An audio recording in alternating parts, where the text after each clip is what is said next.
Screens are not going away, and AI is not going to go away either. So the question becomes for us as parents of teens, of young adults, of those who are launching into the world, whether your child's using tech as a tool or whether the tool is beginning to use them instead. So are we getting this backwards, right? In this episode of College and Career Clarity, I'm talking with physician and digital well-being researcher, Dr. Sajita Setia. She talks about what digital well-being actually means, the biggest risks to families and what they might be missing along the way, as well as practical ways to protect sleep, focus, mental health, and relationships while still using tech for learning and career development, and to be able to do so without World War III breaking out at your home, right? The struggle is real. So if you're parenting a teen or a young adult, and you want strategies that don't rely on shame, fear, or unrealistic rules, my friends, you're in the right place. Let's go ahead and get right to it.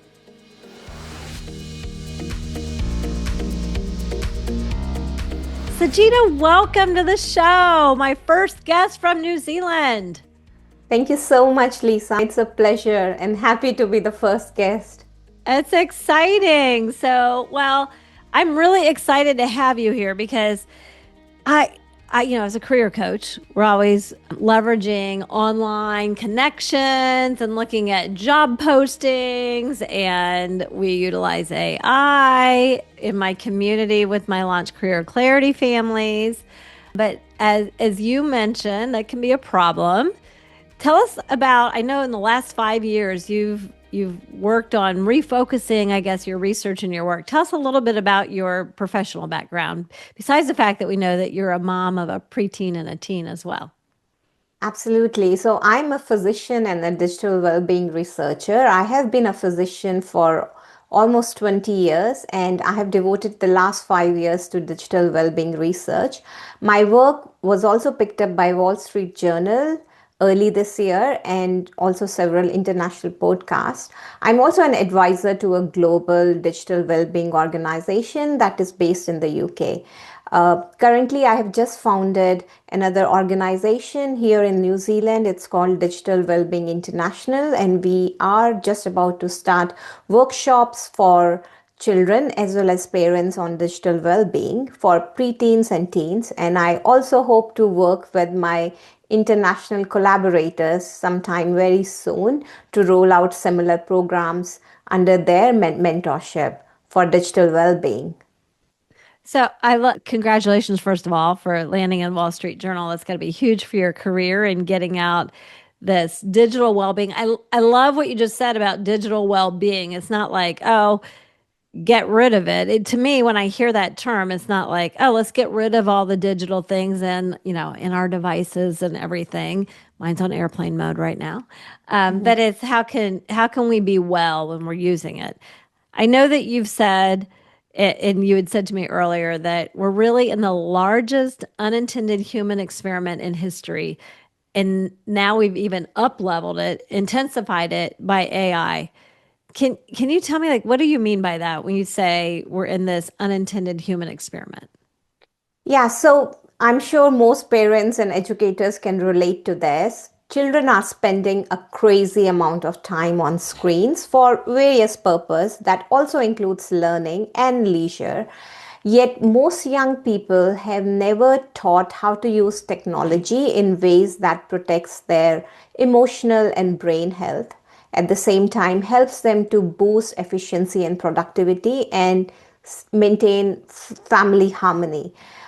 So digital well-being basically means how we use technology in a way that strengthens and protects our mental and physical well-being. So the conventional definition of well-being has unfortunately not been updated to include digital well-being, and that's why I am trying to advocate for digital well-being, because based on our research, especially with young people, we found that it is the foundation of both mental and physical well-being.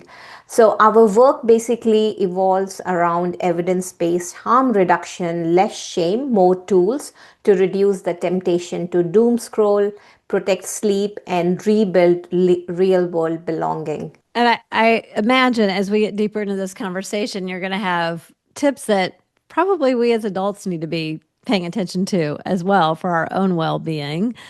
I had mentioned to you before we hit record, I just returned from an international vacation.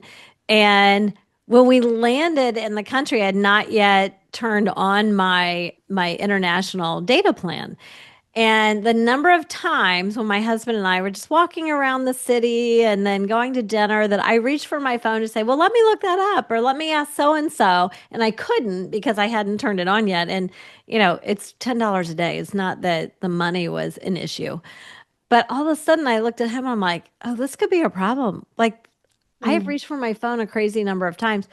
So I actually, listeners, I made it an entire week without turning on my data, and it felt great, honestly.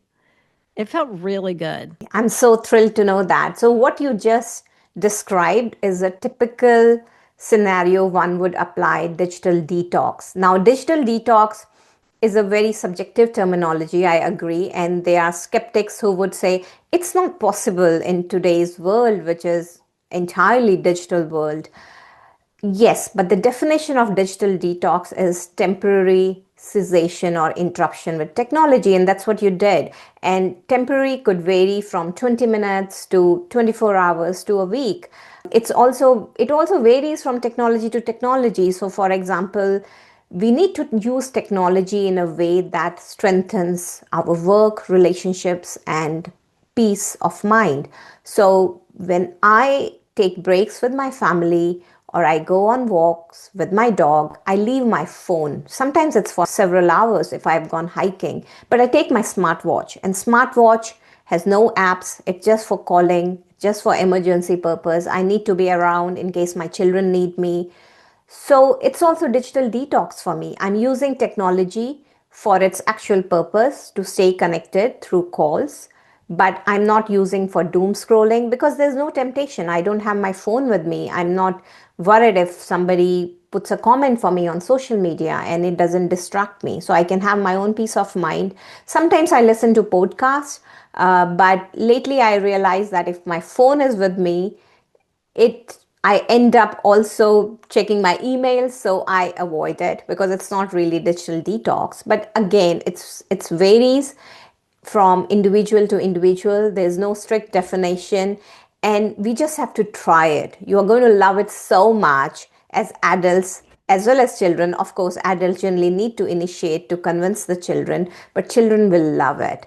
Well, So I was just going to say, I love that we both now have said, like, I can struggle with this. Like, you're like, well, I use the excuse of I'm going to listen to a podcast while I take my walk, but then the temptation is so great. So, I'm a huge advocate for us being honest with kids about when we're scared, when we fail, when we have to do something courageous, what our feelings and our struggles are as an adult. Because sometimes I think we're presenting I don't know, such a persona that we've got it all Mhm, together because we feel like we're the adult and we mhm. should have it together.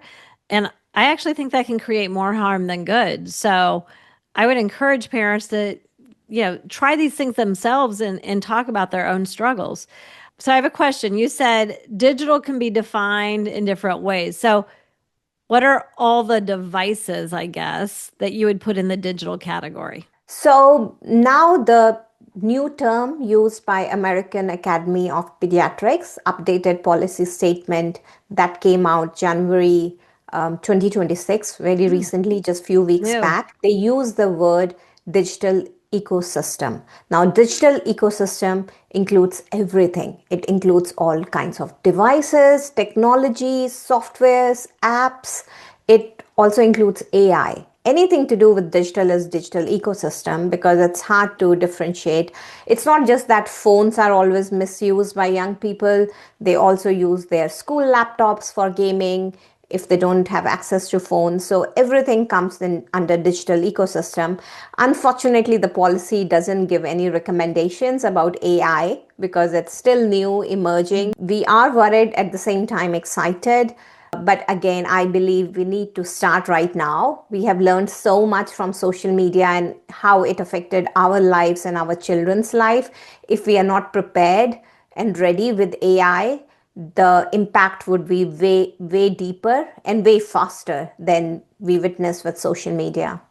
Okay, not to put you on the spot. Well, I'm glad to hear that the policy was updated in 2026. So that's encouraging that they're staying up to date. So, if you were in charge of the American Academy of Pediatrics, so what would your AI recommendation be? Because you've been researching this really, I mean, you've been very focused on this for the last 5 years, right? So, Mm-hmm. and I hear you saying like, let's not wait to include AI in this. How would you update the policy to include AI if you were all powerful over the American Academy of Pediatrics? First, for parents and children, I would say avoid sharing any personal details, vulnerabilities on social media or even with AI. So, AI doesn't need our secrets, it needs our patterns and it relies on prediction. Social media encourage everybody to overshare. And we are into that mindset now, overshare about our children, their behavior issues, their medical problems, their vulnerabilities, even their photos. We generally, parents don't hesitate. So it's called sharenting, sharing on behalf of your children because they can't consent. Children cannot consent. And now we are even discussing about medical legal or other legal obligations. What if our children, after they are adults and they are not happy with what the parents posted and the photos have been misused? It's very easy to misuse. So, can they Yeah. sue their parents? So, I know that parents share because many times they feel proud and they feel belonging in their community. But social media is not foolproof at this stage with AI or any platform. And I have started a digital check and QC for all my previous posts. I'm deleting anything related to my children. Sometimes I have to dig up, but I think it's worth it. Sit with your children and encourage the same to young adults and teenagers because they tend to overshare. They overshare about their relationship drama, they overshare about their party culture. So ask your children before they post, reflect. If this post was put on school notice board, will I be comfortable and confident? And if this post is picked up by a future university admissions officer or employer, will I be able to share more details about this post? So, two questions are for the children, especially teenagers, and encourage them to share as little as possible, especially anything related to their identifying information, school uniform, their pictures in school uniform, addresses, travel plans. So, online exploitation and manipulation is also getting common with AI. So, we need to be prepared. I would say take a step back, learn from social media, do the opposite. Social Hmm. media encourage oversharing, but now with AI, we have to share as little as possible. So you would suggest when we're using ChatGPT or Claude or any of the AI models that we would not give it a lot of our personal details, just the information on maybe what we need assistance with. Absolutely. So, first check your settings. It should not be that the AI is using this data for their own learning and upgrade. It should not be using. But even if it's not ticked, I would still highly recommend parents and children to be very careful, never give any identifiable information. I know people are just putting their photos on AI and generating AI images, cartoon images, and putting it everywhere. I believe it's a big risk at this stage. Those pictures have everything, your hobbies, your occupation. We don't need these details to be given to Right. AI. Safety features and privacy details can never be 100% reliable. This is always my concern with giving your personal details. And especially emotional dependency is real with AI. AI is a yes man. Yes, it It's is. meant to please you. It's meant to please, and children love it. That's why teenagers love AI. It's somebody finally agreed that who agrees to them, understands their concerns. Be careful. your children should not become emotionally dependent on AI. Yes, they are using AI for school and learning, and it's a great tool. I even Well, use. that's what I kind of transition over to that. So there's the cautionary piece, and then there's the reality of the world that we're living in, and the fact that AI and our devices can be very helpful, not only in our life, our personal life, our life out in the wild, but like in our academics, and our, as a career development coach, and learning about careers and building a network. I mean, you and I, of course, had to meet digitally. You're in New Zealand, I'm in Ohio. So there is an upside to this, and we're going to have to use it.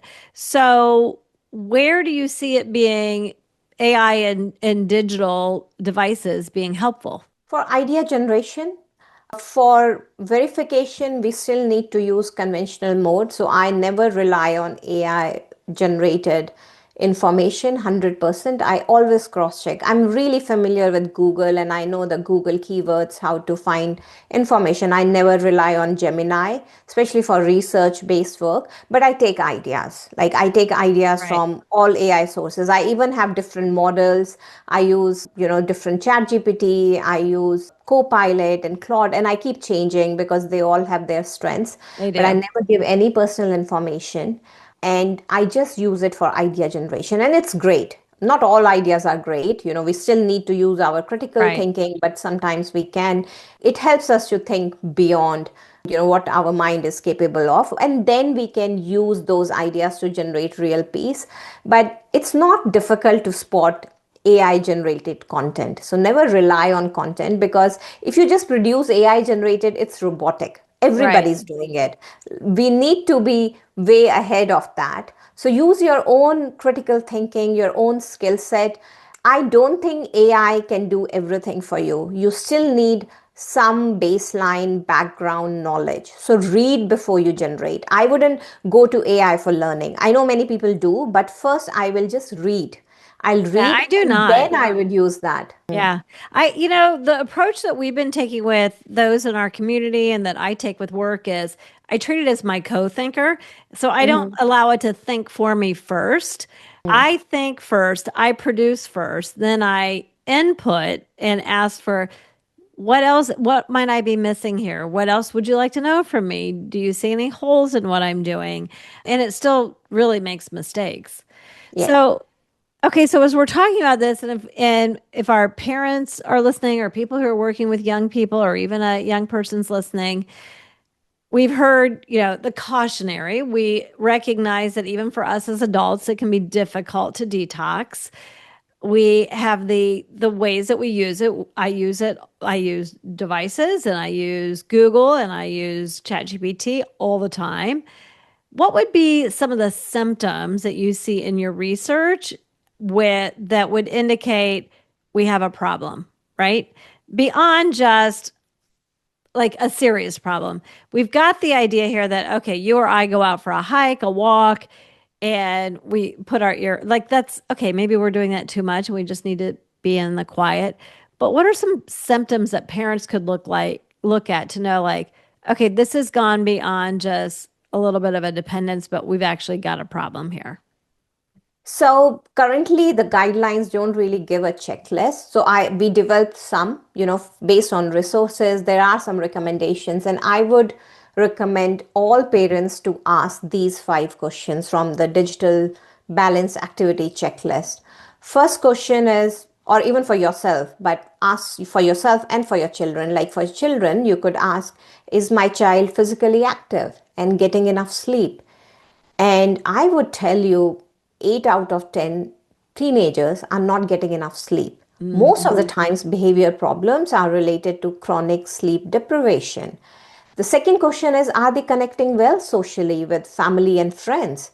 And social skills has lagged in the new generation way more than our time. We are aware of that. They'll rather bury their heads in phone rather than to make eye contact or start a conversation. And are they engaged with schools and school activities and achieving their goals? Fourth question I would recommend is to ask, what hobbies and interests are they pursuing beyond screens? And most importantly, are they having fun and learning when they use digital media? So, digital media can be doom scrolling or bloom scrolling. And often parents are really worried about screen time. And the new policy statement from American Academy of Pediatrics is very clear. It is not about hours spent on the screen, it's about the quality of time on screen. Is it related to learning, and is it actually holistic? Because sometimes we see, even with AI, it gives you one side of the view. So we call it echo chamber effect, especially on social media. Children are being exposed to just one viewpoint or belief system. Like young girls, if you see young teenagers, are so much into beauty and body image. Now, all this mindset is being shaped by social media. This is how Instagram, TikTok, they work. And if you look at the meta internal research, which is now out and available online by Jonathan Haidt and the team at NYU, it basically interviewed those people who have left Meta, but they were employees for a very long time. Mm-hmm. And they confess, almost 10% of the girls are shown self harm related content. 10 to 20%, yes, they are networked, I mean, indirectly with, there are online predators contacting them. So it's such a big problem that Meta can't solve. So we need to be prepared, and children need to be taught that there are like two faces of technology. There's a fine line. Yeah. It can help your work productivity, but it can also doom your career and future if you're not careful. And sleep, I would say, if parents can do one thing, the first priority would be to manage their children's sleep. Even for young adults, children are scrolling at night. Often they say, It's oh, we hard. can't I fall mean, when they asleep. get to be teenagers, the struggle is real. By chance, do you have like, maybe you can send it to me so we can put it in the show notes. Do you have like a link to this NYU work that you're talking about that we could give our listeners to look at? Absolutely. I can share a link. Yeah. Yeah. And I'm also going to in the show notes put the 5 questions because you're talking through them and we're hearing them. But that way, listeners, you can go over to the show notes and then look at the 5 questions to consider, for your family and and and do that. Now, how would you suggest to the parent of a teenager or a young adult they try to influence I'm hearing like what the goal is. What is the practical reality of trying to help your kid get the sleep that's not going to cause World War III to blow up in your home?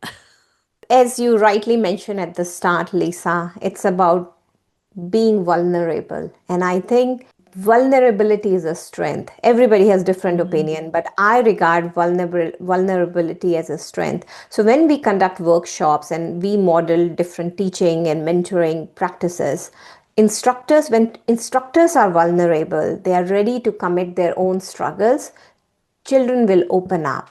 So when instructors, for example, if I'm an instructor and I say, yeah, I end up doom scroll, I end up binge watching Netflix all night. So I know I can never compete with technology. It's not a test of willpower. Yeah. So it's manipulation. That's how technology works. It's not addiction. So first use the right language and communication with your children. Of course, if we just start with rules, okay, your phone cannot go to your bedroom, you can't be on your devices, it's bedtime, they are going to defend and push it back. It's normal. It's a normal Yeah. teenage behavior. Even for younger children, there would be meltdowns. So maintain a connection. If your child is online gaming all the time, game with them. Just do anything to spend time with them. And if they are okay, if you already have some baseline foundation, go on walks, cook together, shop together, and be prepared. They would push you back in the beginning, but as we were discussing, we are becoming a better version of ourselves. Being a parent is also becoming a better version. Your children won't stay teenagers throughout life. They will be very different as adults. They just don't have the self control and the proper brain development to think in a mature term, especially when it comes to hot cognition, when emotions are involved. Their brain is using all their emotional centers. They can be really good at math, even problem solving. They can do it better than us because then often emotions are not involved. So be prepared when emotions are involved. They are going to act like toddlers, and it's normal. Okay, please Right. don't judge them. Have more compassion in the beginning. It's just the early stage of bridging a connection, talking to them, being vulnerable. That would lay the foundation for any behavior change. Behavior change is one of the toughest thing in the world. If we can change behavior, we won't have wars, we won't need lawyers or I just doctors. say that's for all ages, right? Yeah, that's for all ages. Even adults struggle. Like often within parents or partners, there are struggles in relationship just because of digital habits. They go on a date or a family time and they are just into their phones. So phone is a distraction. Try not to call your children as addicted to screens because those labels will stay That with them were, yeah, throughout the life. triggering, right? Yeah. Oh my gosh, so true. And they are not addicted. It's like they're being manipulated by technology. It just Right. shows up in a way that it's addiction. So maintain a connection, and slowly, even if you start a rule, it has to be for the whole family. So Not no just the phones, kids. no, not just the kids. And it may sound difficult, but I guarantee you it will change your family life. It will change your relationships with for good. And you would thank yourself for making such a change. Yeah. Well, we No tell phones in ourselves these bedroom. stories, right? I could have gone to Costa Rica and told myself a story that I have to be available and the world might end if I'm not. And, one of my kids is on an Android. And when I was on the Wi-Fi at our hotel, I just sent a message to the kids that were on iPhones like me because I could on iMessage. And I just said, hey, let your brother know that if there's an emergency, he contacts you and you'll get me and I'll turn my phone on. But otherwise, I'll talk to him in a week. And yes, my kids are adults, but our listeners are parents of 15 to 25-year-olds, and our teenagers can do a lot for themselves. So this has been fantastic. If people want to find out more about the research and the work you're doing and the resources you have, how would they keep in touch? I post regularly on Instagram, LinkedIn, also YouTube. I create videos for parents, and you have my website, so you can reach out directly through my website or just connect with me through social media platforms. And I look forward to connecting with the wonderful parents and other audience. Thank you. Okay, we will put all of it in the show notes. Thank you for joining us on College and Career Clarity. It's been really great. Thank you so much for having me, Lisa. It was a great pleasure.